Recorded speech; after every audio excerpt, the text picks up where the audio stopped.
नमस्कार, welcome to ex serviceman India YouTube channel.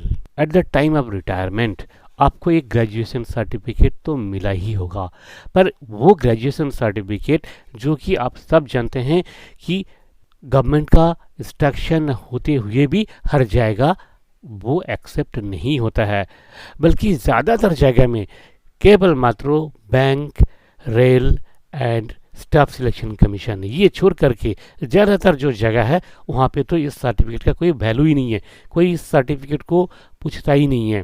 खास करके कोई भी स्टेट गवर्नमेंट इस सर्टिफिकेट को मानने के लिए तैयार नहीं है।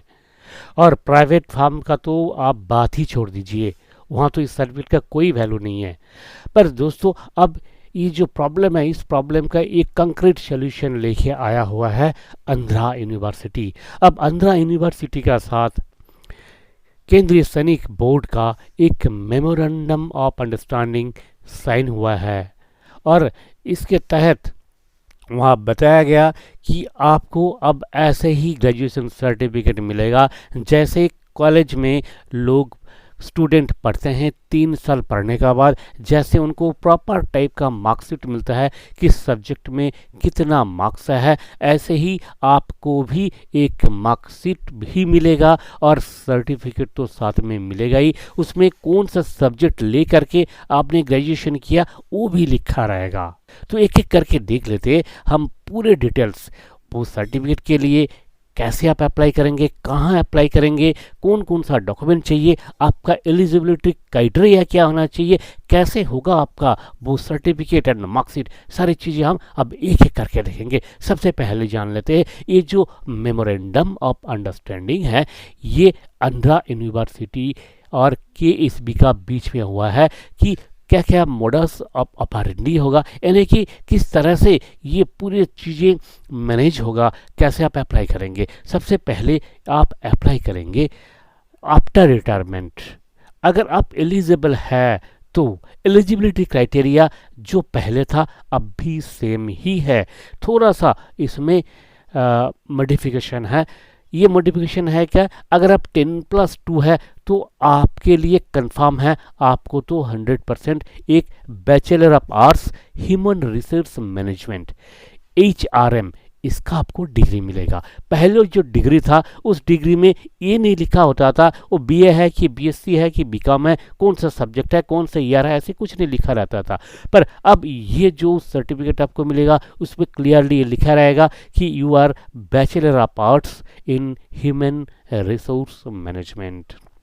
ठीक है, तो जो 10+2 है उनके लिए तो कंफर्म है एलिजिबिलिटी। अब जो 10+2 नहीं है, जो मैट्रिक है, जो मैट्रिक के बाद और आगे की पढ़ाई नहीं किया है फौज में, वो उनके लिए क्या है कि एक और एक्स्ट्रा कुछ उनका क्राइटेरिया देखा जाएगा और वो क्राइटेरिया फुलफिल करके उनका एक इंटरिम और कुछ क्रेडिट्स इसमें ऐड होगा। एक टेक्निकल मैटर्स है, ये मैटर्स कैसे होगा, क्या होगा, ये सारी चीज़ें डिसाइड करेंगे आपका जिला सैनिक बोर्ड और आपका राज्य सैनिक बोर्ड। आपका जो प्रीवियस एजुकेशन है उसका रिकॉर्ड और आपका सर्विस का दौरान कौन सा सर्विस किया, कौन सा जॉब किया, कहाँ जॉब किया, ये सारी चीज़ें देख करके अगर वो कंसिडर करते हैं तभी आपको ये ग्रेजुएशन सर्टिफिकेट मिलेगा। पर आप चिंता बिल्कुल मत कीजिए, ये सभी को मिलेगा, चाहे आप मैट्रिक हो चाहे आप 10+2 हो, सबको मिलेगा ये सर्टिफिकेट। अब देखते हैं इस सर्टिफिकेट के लिए आप कहाँ अप्लाई करेंगे। देखिए, जैसे ही आप रिटायर होके घर आते हैं उसके बाद कभी भी आप अप्लाई कर सकते हैं। इसमें 2 क्राइटेरिया है। फर्स्टली आपका सर्विस 15 साल से ज़्यादा होना चाहिए, मिनिमम 15 साल सर्विस आप फौज में किया हुआ होना चाहिए, नंबर 1। नंबर 2, आपका क्वालिफिकेशन मिनिमम 10th होना चाहिए। अगर 10+2 है तो बहुत ही बढ़िया है। ये दोनों क्राइटेरिया अगर आप फुलफिल करते हैं तो आप अप्लाई कीजिएगा प्रिस्क्राइब्ड फॉर्मेट में। कहाँ, अपना जिला सैनिक बोर्ड का पास। जिला सैनिक बोर्ड को आपको सारे डॉक्यूमेंट्स देने होंगे, आपका PPO, discharge book, I card, आपका एजुकेशनल सर्टिफिकेट्स, आपका जो करेक्टर सर्टिफिकेट्स, ये सारी चीज़ें आपको देने होंगे। और क्या देना है, फीस कितना लगेगा। देखिए, इसके लिए आपको 12,500 रुपये का आज का जो फीस का जो रेट है 12,500 रुपये आपको देने होंगे, वन टाइम फीस। ये फीस का साथ सारे डॉक्यूमेंट देके जब आप अप्लाई करेंगे जिला सैनिक बोर्ड के पास, जिला सैनिक बोर्ड उस एप्लीकेशन को फर्दर फॉरवर्ड करेंगे राज्य सैनिक बोर्ड के पास। फिर राज्य सैनिक बोर्ड साल में 2 बार ये एप्लीकेशन भेजेंगे आंध्रा यूनिवर्सिटी को, 1 दिसंबर में, एक है जून में। जो दिसंबर में एप्लीकेशन प्रोसेस होगा उनको जनवरी में मिल जाएगा सर्टिफिकेट, और जून वाले को जुलाई में मिल जाएगा। इसी तरह साल में 2 बार सर्टिफिकेट दिया जाएगा। अब रह गया कि इसका एक्सेप्टेंसी क्या है। देखिए आप स्क्रीन पे देख सकते हैं कि इसका एक प्रोफार्मा दिया हुआ है मार्कशीट का। इसी तरह आपको मार्कशीट मिलेगा और सर्टिफिकेट तो एक मिलेगा ही मिलेगा, जैसे ही आप हर एक इंडियन यूनिवर्सिटी से जो सर्टिफिकेट मिलता है। एक चीज़ आपको बताना ज़रूरी है, ये आंध्रा यूनिवर्सिटी जो है यूजीसी एक्ट में बना हुआ यूनिवर्सिटी है, तो इसका जो वैलिडिटी है इसमें कोई डाउट नहीं है। 100% हर जगह में ये डिग्री आपका एक्सेप्ट होगा। जहाँ कहीं भी आपको ग्रेजुएशन सर्टिफिकेट मांगा जाता है वहाँ आप ये डिग्री दिखा सकते हैं बिल्कुल बेफिक्र होके। इसका जो वैलिडिटी के ऊपर कोई क्वेश्चन नहीं कर सकता है। तो अब जो प्रॉब्लम था पहले का कि ग्रेजुएशन सर्टिफिकेट तो आपको दे दिया डिपो रेजिमेंट में आपको, पर ये सर्टिफिकेट बहुत कम जगह में चलता था। अब ये प्रॉब्लम आपके साथ नहीं रहेगा।